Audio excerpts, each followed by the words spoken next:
Shanti, Shanti, Shanti. Is there anyone who isn't here?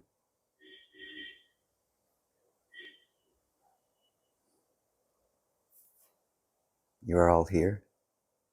You all know it. Knowing you're here, you can also say, I am aware. Is it true? Are you aware? Someone says no. If you say no, you are looking for something to be aware of. But even this looking for something to be aware of, you have to be aware. Not you as a personality, but awareness has to be here, doesn't it? You cannot know, I'm here, I exist, without awareness being here. Whether you, as a personality or a person, know that or not. So awareness is the prior condition. One can say, it's what is already here. But it's not here as an object, is it? So you cannot find awareness. You cannot find consciousness. You can only be it.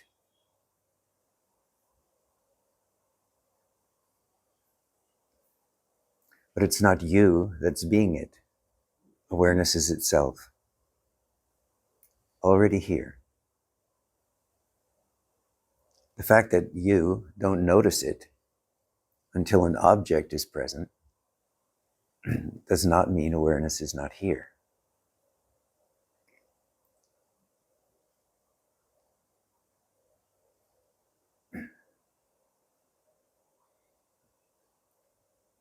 Awareness is what we call consciousness in the waking state. So you can say in deep sleep, I am not aware,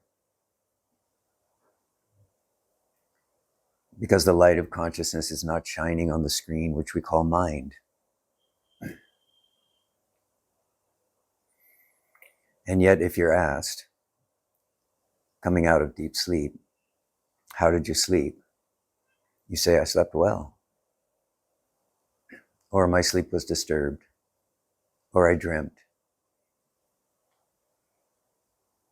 This tells us that awareness itself, or consciousness itself actually, is the prior condition and is present in the states of waking, dream, and deep sleep. And that all of this is known through the prior recognition that consciousness is the foundation of all of this. And so it can be said, all of this is that. All of this is being consciousness, recognized here, now, as awareness itself. So when I ask you, are you aware? Does it take a long time for you to figure out whether you are aware or not? Or do you know it instantly? You know it without thinking about it.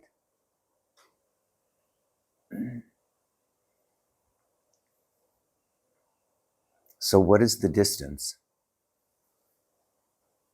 between being consciousness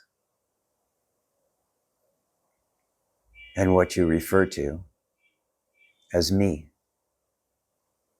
What is that distance? The reason I bring this up is because it comes up often in conversation that I am walking some path to awareness. I'm walking some path to awakening, to enlightenment. This is the indicator that there's a belief that there's some great distance between that which is aware, between being consciousness, between the heart of awareness and me. All of the world's religions, all of the world's traditions, all of the world's practices are based on this idea that there is a distance between me and that.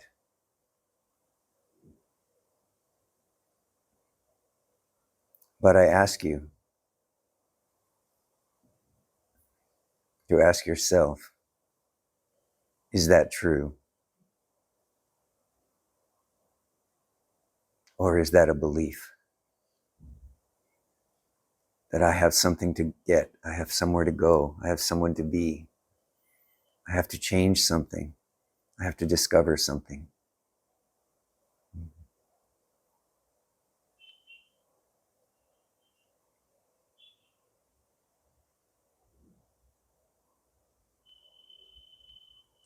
All of the paths, all of the practices are preparation for the recognition that being consciousness, awareness itself, before concepts, is here now. And you are that. If you ask yourself the question in this moment, am I aware? And there's the immediate recognition, yes, I am aware. This recognition is pure knowing. It's not filtered by the mind. You don't need even one breath to know that that which is aware, being, conscious, that which is heart, that which is love, is here.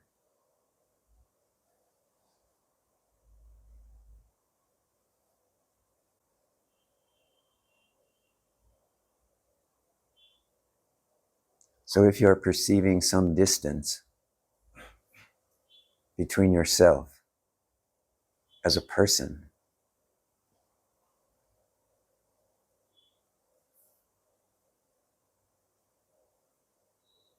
and the recognition of being consciousness, set that aside for a moment. Give yourself a break from being a person and simply be here. Do this through the deep and direct perception, I exist, or I am aware. This I is not necessarily the self, is it? But this I, which recognizes awareness is here, I am aware, is standing in a gateway, looking toward the recognition of being consciousness.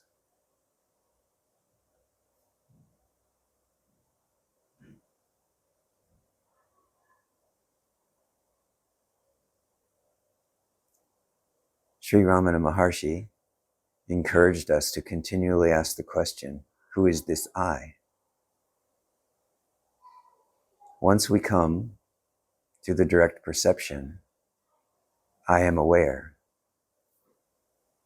and we rest, we are prepared in every way to ask the question, who is aware? Who is this I?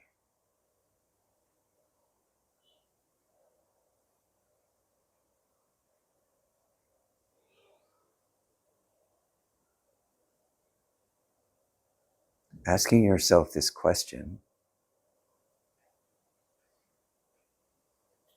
don't look for an answer. Simply wait. Who is this I?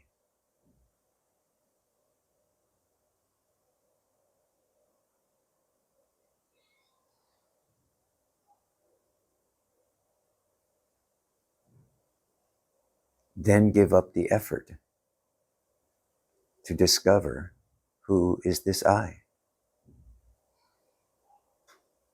Sink into your heart.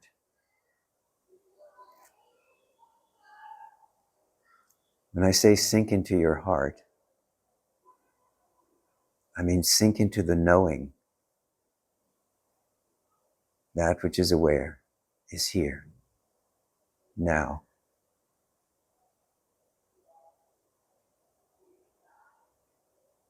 This knowing is before you. It is before me. It is before even I. But to come to I am through the recognition, I am that which is aware here now, is to put yourself, this imaginary self, looking into the recognition of your true self. The reason I call this position, if you will, a gateway, is because if you turn in one direction, you are looking into objects and you are saying, who am I? What am I about? What is my personality? What is my gender? What is my country? What is my financial status? What is my relationship status? You are trying to define yourself through looking outward. But as soon as you come to the recognition that that which is aware is here now, and what I perceive in this moment is this recognition of awareness, now you are looking toward the I of the self, toward the infinite, toward the knowing that being consciousness is your true nature.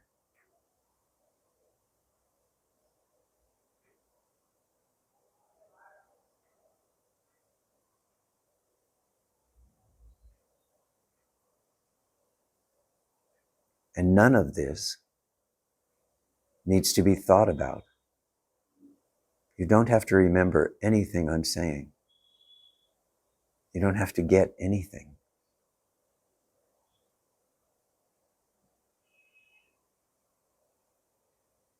If you rest in the recognition that awareness is here,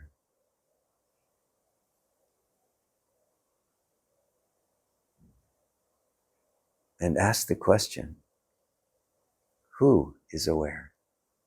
What is aware? This is enough.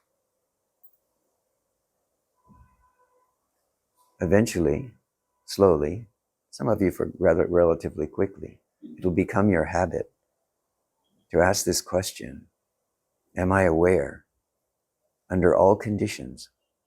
Not just when you're sitting in meditation or sitting in satsang, but under all conditions you will ask.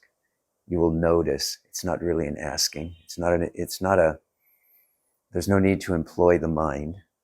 It's not an effort. It's not a practice, although it appears that way sometimes.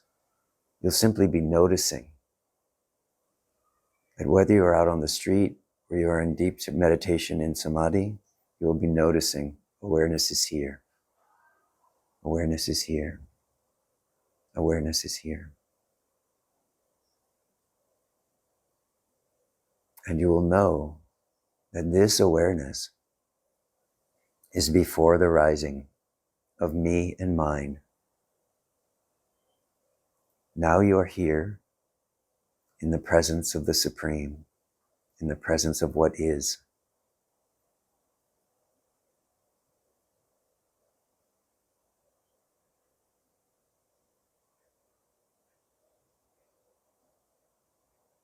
It's on this awareness, this foundation of awareness, that everything else is resting. So I encourage you to rest there. Let everything rest.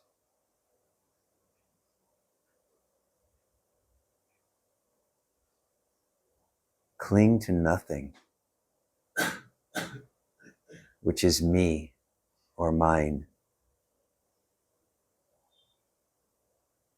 Everything which is me or mine is rising spontaneously, and left alone, meaning not given attention, will fall. When this happens, you develop a direct perception of that which does not rise and fall.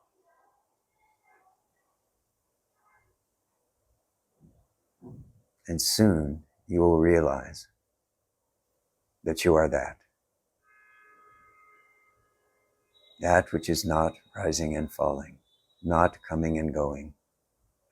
That which is here, under all conditions and in all circumstances, waking, dreaming, and sleeping, past, present, and future. That is your nature. And that has no characteristics which this I can attach to. It simply is.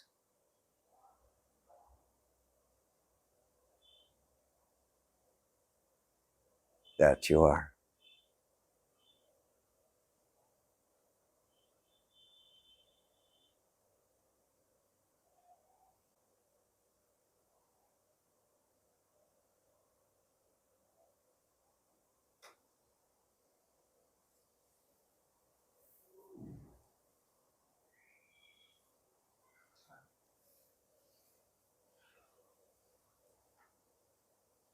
When we in deep sleep, maybe we are aware. We just later we don't remember that we were aware. In deep sleep, we are not aware. For example, once I had an accident. I fell on my head, and then I forgot maybe half a day what happened later. I thought I was not aware. But after several years, I remembered that actually I was aware during that time. I just had forgotten. So maybe it's the same in deep sleep. Deep sleep is just the absence of I. It's the absence of we. So there is no I which is aware in deep sleep. So what is the nature of awareness which is aware in deep sleep?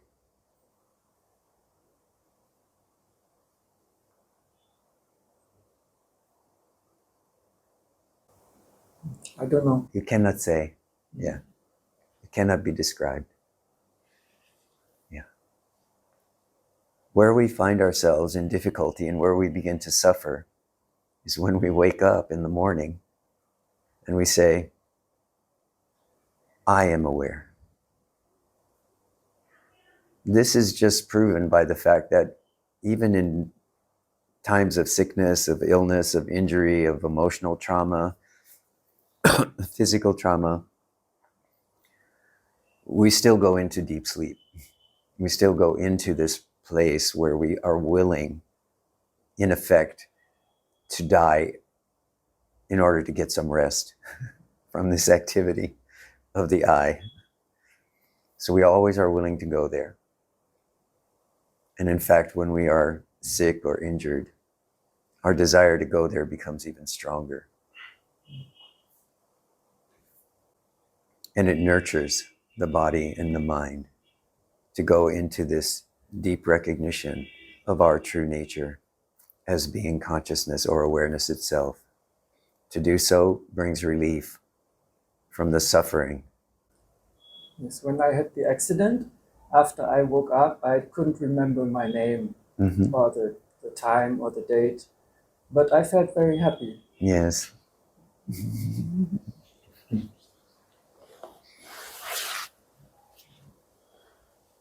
So I thought, what's the use of remembering my name? Not useful to you. It's useful to others. Designator. Yeah, but you're right, not useful.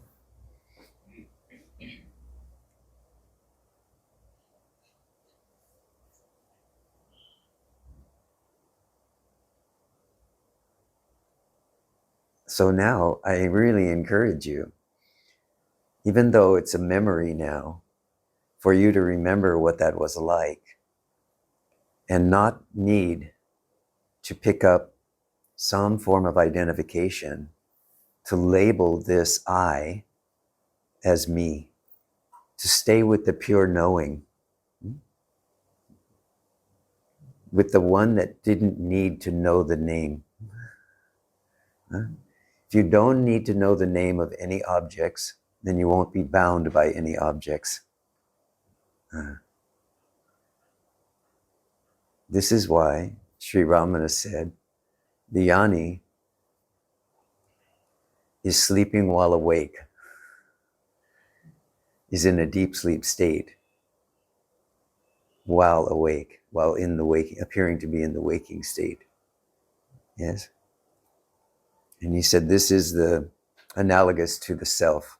This is the self, where this is deep recognition of presence, you can say. This deep knowing is what the sages have said, which is not tied to anything that comes after the arising of I. On the one hand, to know I, or to know I am, or to know I exist, or to know I am aware, is to be free of everything that comes after that. If we don't remember that, then everything that comes after that is a binder, meaning it points toward identification. Identification will always bind us. The Buddha said, what comes after I is only suffering.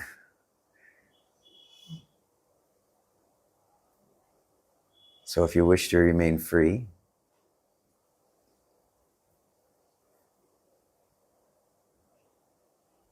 remain in this place of empty recognition that that which is aware is here now. And then if objects come, they come in liberation, don't they? They come in freedom. There's no attachment. So one remains in a non-attached aware present, as a non-attached presence. And everything which comes and goes, as is its own nature. And by not grasping at it, it is liberated. It is freed into its own nature, which is also being, consciousness, and bliss. There's no interference from a me or a mine.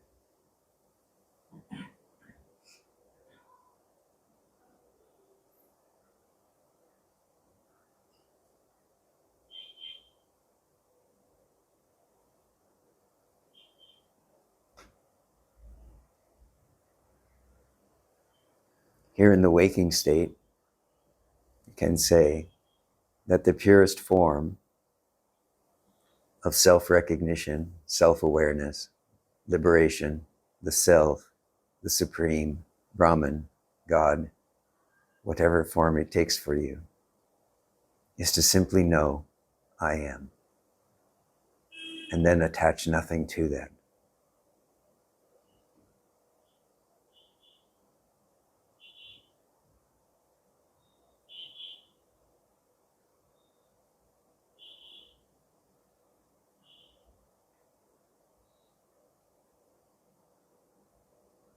So this accident gave you a glimpse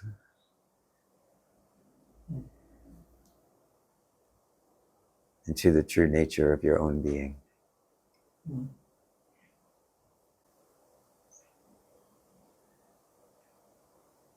I have a friend who has Alzheimer, but he doesn't believe it that he has it. And I know some people, they are afraid to get Alzheimer's because they get older and they notice they tend to forget more and more things. So maybe we don't need to be afraid of that.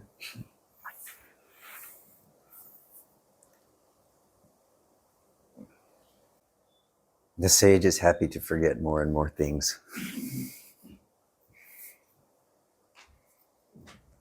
It's said that the final step for a seeker The final step is to forget everything which you've known before.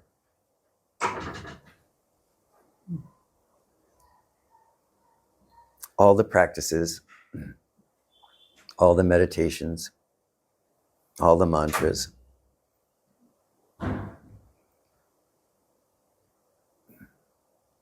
are all here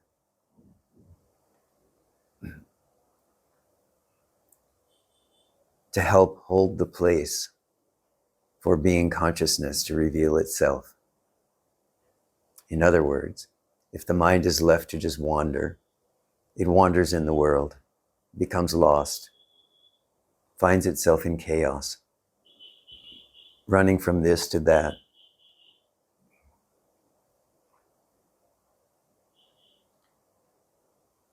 Once the recognition comes that there is something else here, something which is aware on some level, whether this is a conscious thought or not, something which is aware that there is something more here going on besides all this wandering of mind through experience, whether it's in the mind or whether it's in the world.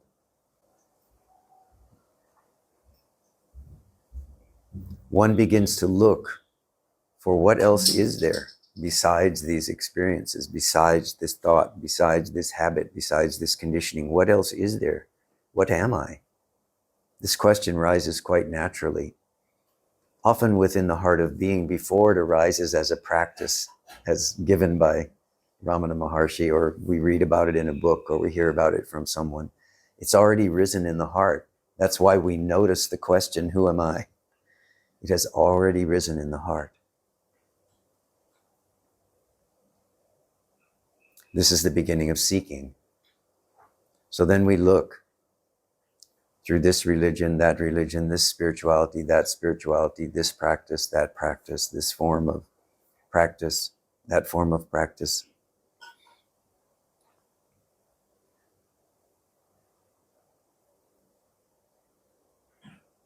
Until we exhaust ourselves with seeking.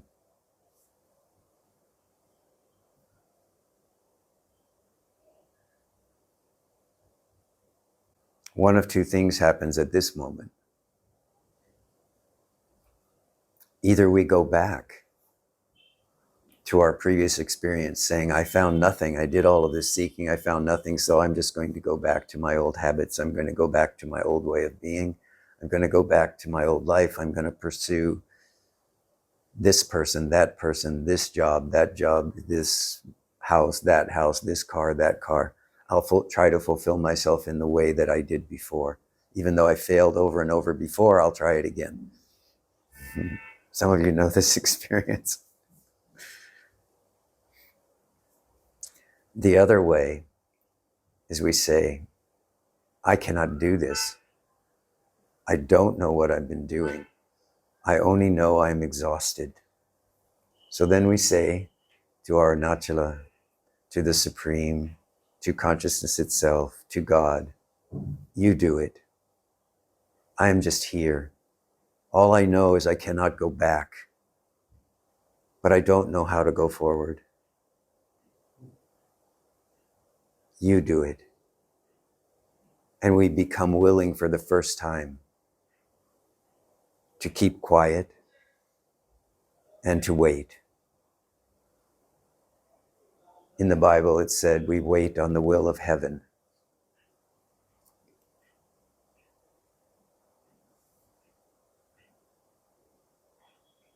It's in this moment of recognition that the possibility for us to discover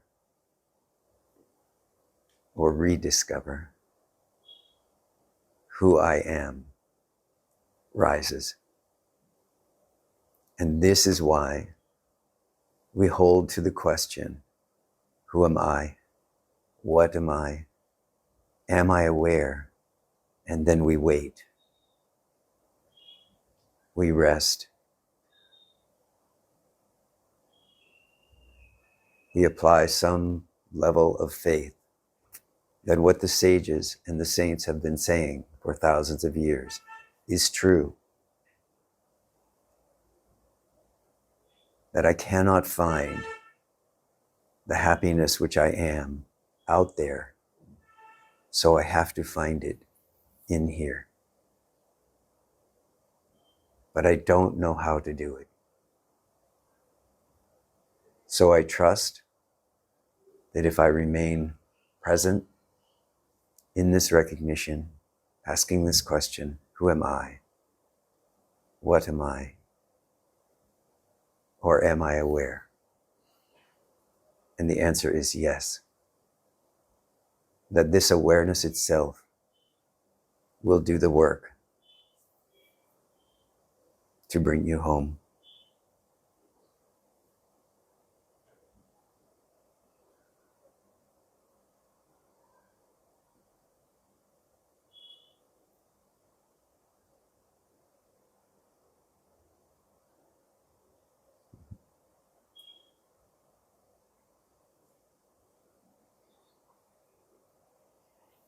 So I have two questions that are kind of related to each other. One is that yes, in Advaita or New Advaita, you know that enlightenment is here right now. Awareness is all that you need to know. The I behind the I.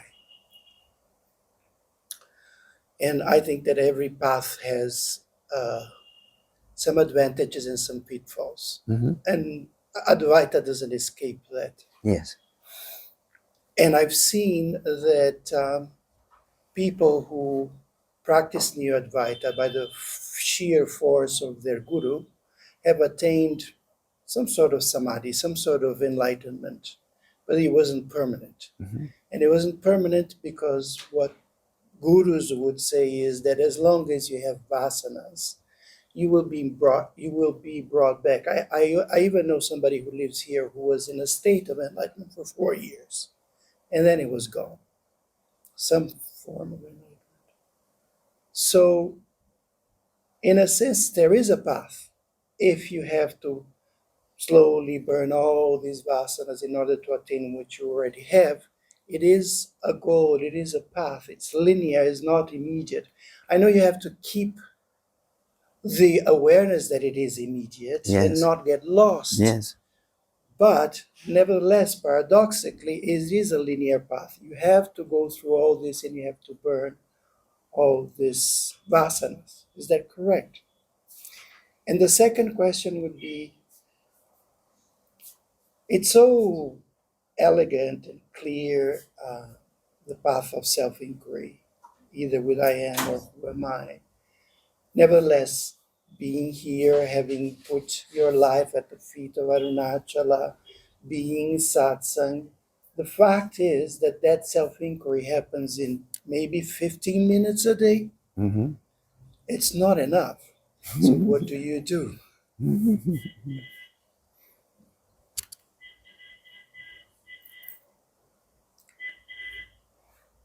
I'm talking about myself with those 15 minutes.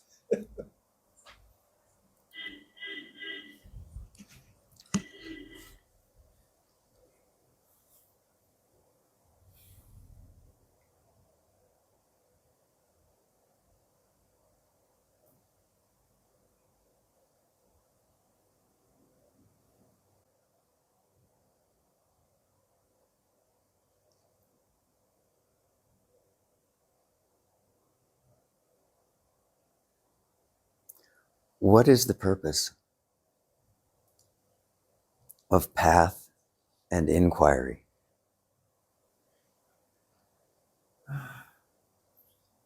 Cessation of suffering. Ah.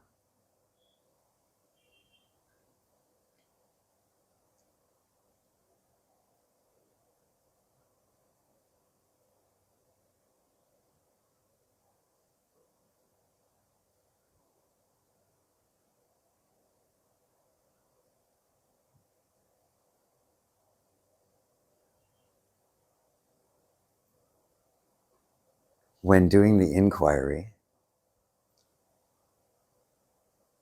or following a path, is the cessation of suffering inherent in that activity? Yes. Yes. Very good. So the path is itself the goal. Your question has to do with its temporary nature, rather than its permanent nature. Whether that temporary nature is a few minutes, Yes. or it's 4 years. This is the limitation of path. And this is why the inquiry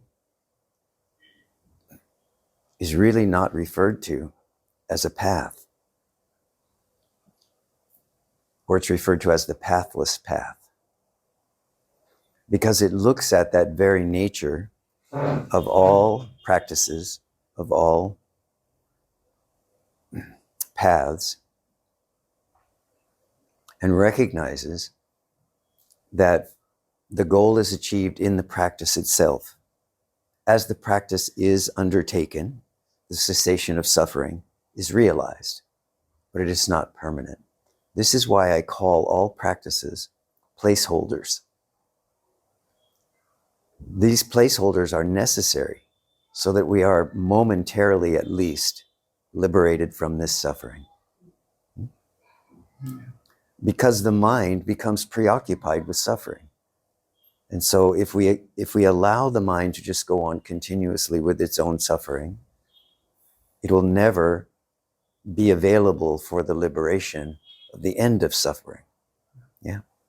This is why the Buddha, for instance, illuminated the Noble Eightfold Path. He said that if you want to go from suffering to the end of suffering, here is the way. So all paths are like this. But it's important to understand that the path itself is empty, in the sense that it has no inherent meaning. But if there is a meaning in it, it's that in the practice of path, there is the momentary cessation of suffering.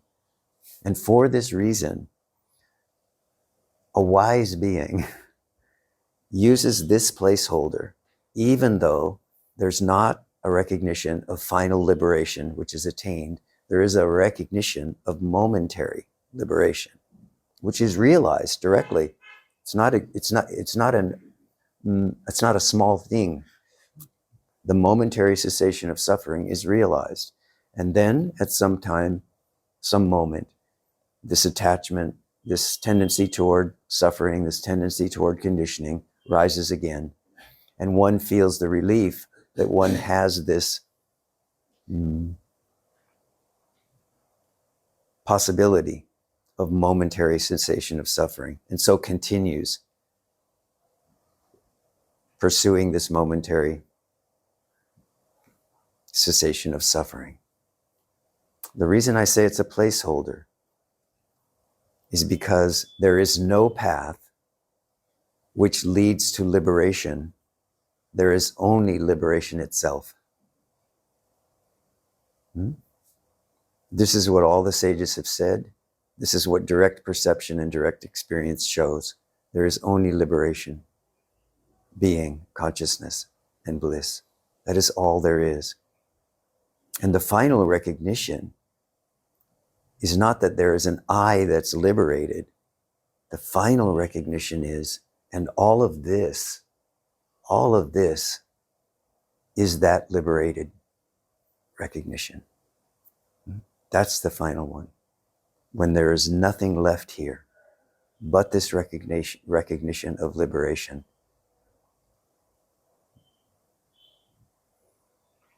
So we continue with this as long as we feel that we need to. And of course, sometimes we don't, right? Sometimes we say, oh, I'm so tired.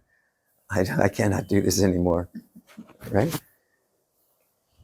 And this is why I talk about we really only have two choices in that instance. When we come to this place where we are so completely destroyed in a way with this life of sadhana, this life of practice, we either have to go back into the fool's game again, or we have to quit it all. We have to stop. We have to give it all up. We have to say, I can't do it. I don't know what's going on here. We have to say, in effect, kill me now, because there's no other solution for me. But of course, what we're talking about is not the death of the body. What we're talking about is to kill the me. If we kill the me, then who is there left to practice? Who is there left to walk a path? This is why it's said that advaita, the path of inquiry, is the pathless path. Is because at this moment, it becomes possible to simply leap into space without a path, you can say. And to say, I'm no longer willing to go back to the belief that there is a separate me, right? That there is a separate existence.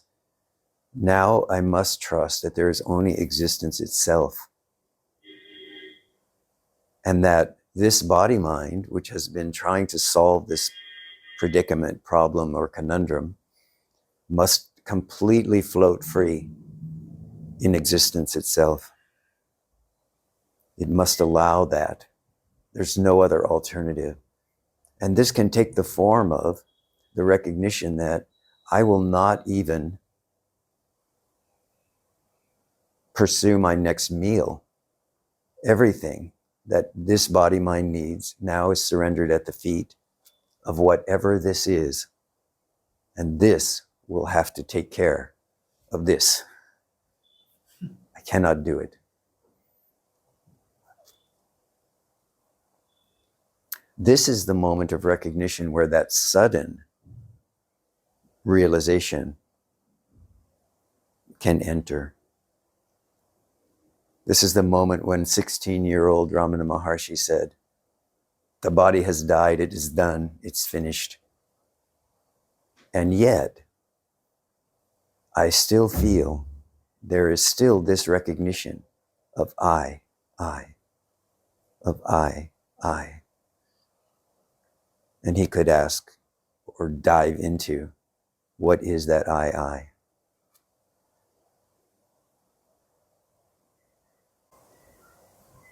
Yeah, but what happens when you're like me and like I suppose many people, you're not able to practice self-inquiry in a sustained, constant manner, nor can you surrender, because sometimes surrender seems even more difficult. It's, my only surrender is yeah, okay, I'm trapped here. I cannot go anybody else, anywhere else, like you said. There's no other life than this one. Yes. I'm here, but I cannot, when I hear surrender, and I might bow down, I might say I surrender everything to you, it doesn't happen. It's not there. There's something holding on to it. Yes. And you go back to self-inquiry, and in self-inquiry gets swept away by the tornado of a busy mind. Is the tornado of a busy mind a barrier to knowing that you are aware that there is a tornado of a busy mind here now? Right now, no. But during the day, I forget to remember. That's because you, yes, I understand, yes. But that's because you are thinking that awareness belongs to you. I have to be aware. To be aware of the tornado of a busy mind is an awareness which does not belong to you. What is that? You see, you have to find that out. What is that? If you keep looking at the tornado, the tornado itself, then you will spend eternity in this place that you're describing now. Mm-hmm. But as soon as it's recognized that something, I don't know what, I can't label it, I don't know that, I don't have a name for it, something is aware of this tornado, and what is that? And it is unchanging. Well, this you'll realize, yeah. You don't have to describe it. You don't have to say, and it's unchanging. You don't have to give it a definition. You only have to know that the awareness is here. What is that? This is what you have to persistently engage in. So when you said, I'm only doing the inquiry 15 minutes a day, are you saying you are unaware 23 hours and 45 minutes of the day? I am saying to you, you are aware constantly. You are aware in waking, dreaming, and sleeping. I'm not concerned with what the content of your mind is. I don't care. It doesn't matter. That's what you need to know, that the content of your mind doesn't matter.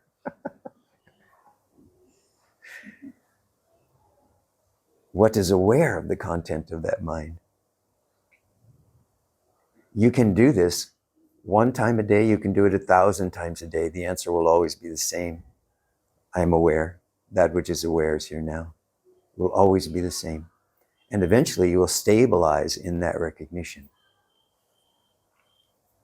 What I mean by stabilize is you will become less and less interested in the content of your own mind. To become less and less interested in the content of your own mind is to become stabilized in the recognition that awareness is here now.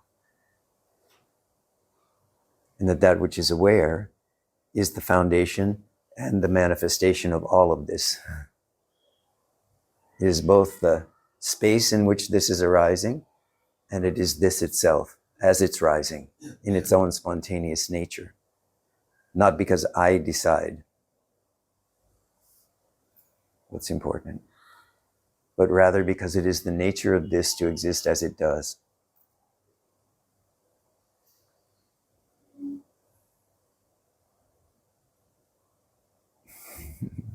Very good. Thank you. Yeah.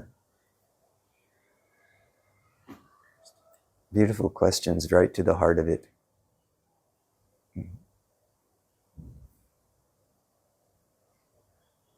You see, it's not until we're willing to really wrestle with this mind like that, and to really be, in a way, not that you were, but upset about it, we are really willing to get in and challenge.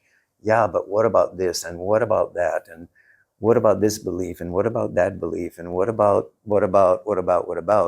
Then we create the environment, certainly you can say, within the mind, where the mind can finally collapse. It is by this kind of a challenge.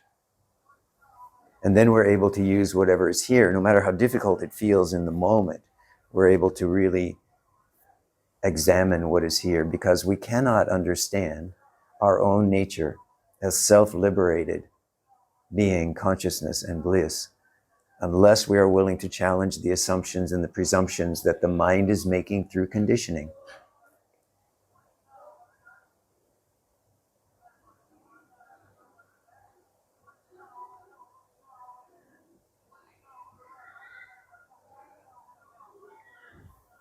In a way, we can say that nothing has ever happened, nothing is ever being done. But when we challenge in this way, right, what we're doing is we're undercutting the presumptions and the assumptions on which we are experiencing our own experience. We are willing to say there is no conditioning, no presumption, no thought which is supreme. None of that matters anymore. And I'm willing to challenge it on every level. For those of us who have to do that, if you are one of those beings who is able to have this recognition in a flash and stay there, beautiful. But if you are not recognizing that you are nothing more than awareness, and that awareness consists of presence, energy, or light, and is inherently empty. If you can recognize this directly right now, do it. Finish it.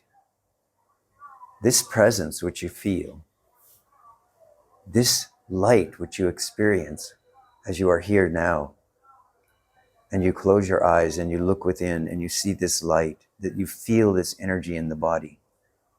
That is not your light. It is not your energy. This is the light, the energy, the presence of being itself. Now recognize that everything that flows out or through that is inherently empty. It simply is as it is. It has no meaning and no purpose. Whatever meaning or purpose you think it has, your conditioning, your preconceived notions are giving it. In and of itself, it is inherently empty. So when the presence of awareness is here as light, and there's a recognition that all of this is that, its inherent emptiness is seen, now you are free. Finish it. Otherwise, challenge it. Challenge everything that comes in this moment. Simply by saying, whatever the mind is telling you, whatever experience seems to be telling you, simply ask the question, is that true? Is this belief true? Is this assumption true? Is it true? By doing this, you come to see the foundations of your own conditioning, and this gives you the opportunity to let that conditioning go.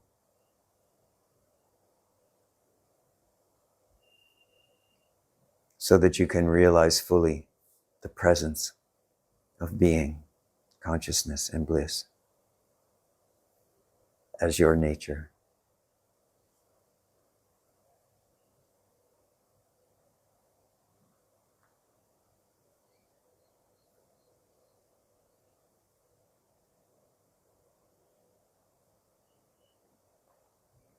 I Pranam. was wondering if the mind likes suffering, because if I'm sitting peacefully and then I'm reminded of something which is painful, and then I know that if I think it, it will hurt me.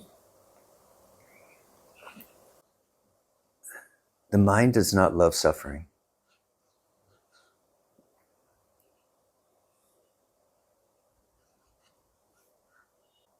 The mind itself is like a mirror. The mirror is clean, shiny, bright, and empty until you step in front of it. Now it is full. Now it appears to have some activity is going on. But as soon as you step away from it, it is once again empty. This is mind. So if you ask the question, does mind love suffering? The answer is no, the mind doesn't care one way or another. So then the question naturally rises, then what is it that loves suffering?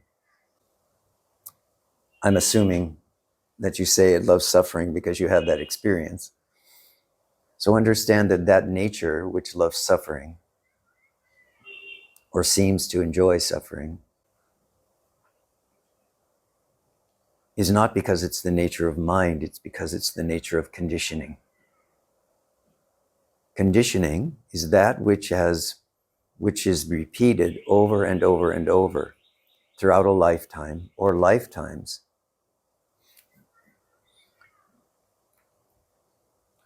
And then there's a belief that rises that this suffering has some purpose or is useful in some way or enjoyable in some way. In other words, that by suffering, there will be a payoff of some sort. Either I will feel horrible about who I am, or I will live up to my parental expectation that I am a dope, because sometimes this is what happens with parents. Yeah, all parents are not great. Sometimes parents say mean things. They behave in unenlightened ways.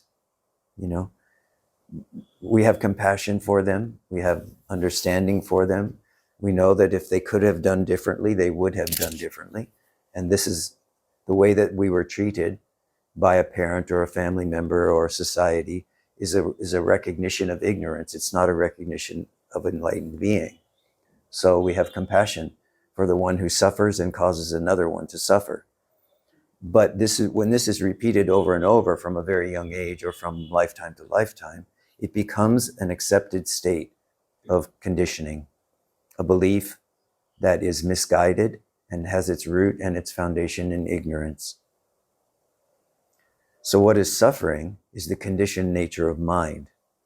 So, do we perpetuate the conditioned nature of mind by accepting that when we see within ourselves that some suffering is going on, do we accept that this is who I am? We identify with it, we support it, we nurture it. Because if I suffer here, the one who made me suffer or caused me to suffer or caused me to believe in this false identity may not be here anymore, but I will look for that same kind of attention in other relationships, in other experiences in the world. And I will show my suffering to the world so that in some way the world can nurture me, or so that I can receive what appears to be love, because it's the only form of love I've ever known, is that I have to be suffering in order for someone to nurture me. So I continue with this behavior. Eventually we come to realize, however, the false nature of suffering, the false nature of the appearance. We know it is coming and going. We're not saying I don't suffer, right? But what we are saying is there is an end of suffering that can be had. How do I get there? What do I do? And this is the form of inquiry, which says, who suffers? What is the nature of this suffering? It doesn't accept on the surface of it that this suffering is real. In fact, it says this suffering is not real. The belief that there is suffering, that I can work with.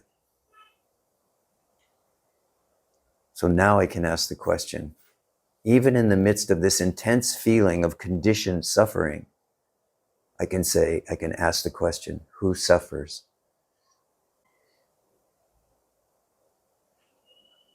But understand, if you ask the question, who suffers, ultimately what you're going to do is break down the conditioning around the thinking that suffering is happening. So you will have to necessarily break down the attachment to suffering, to seeing yourself as someone who needs help, who needs something, who is a victim.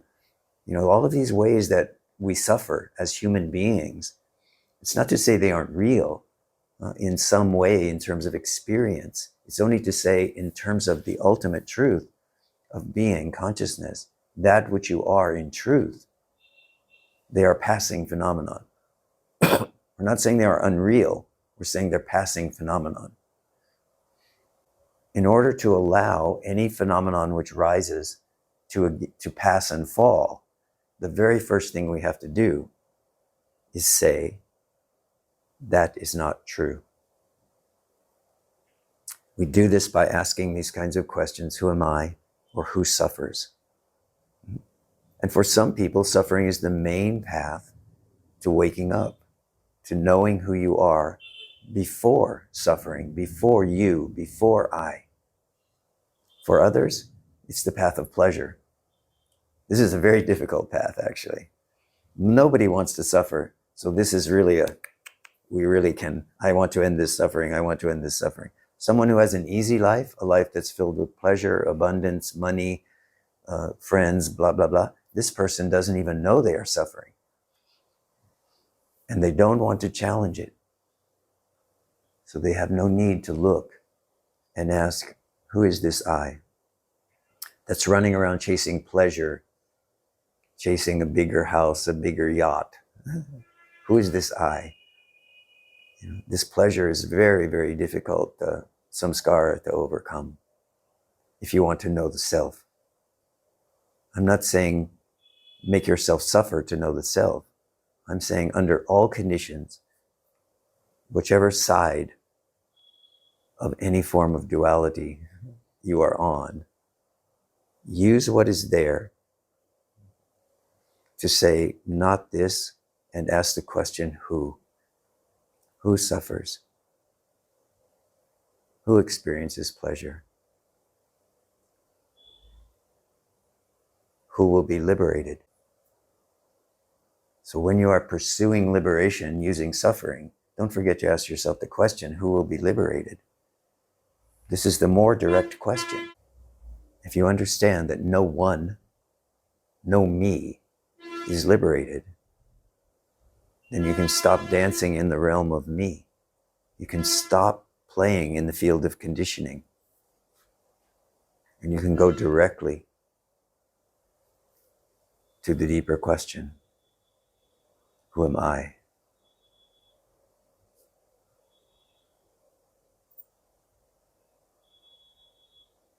Bring an end to the search for an end to suffering, and the search for liberation. Bring an end to every form of seeking.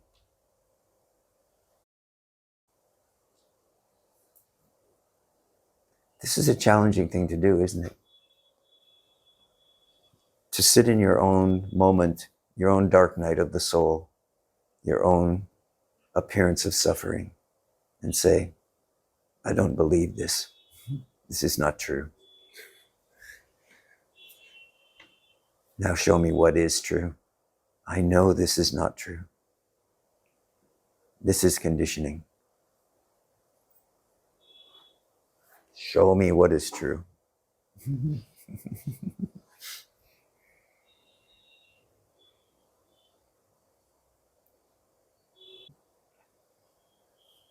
All right.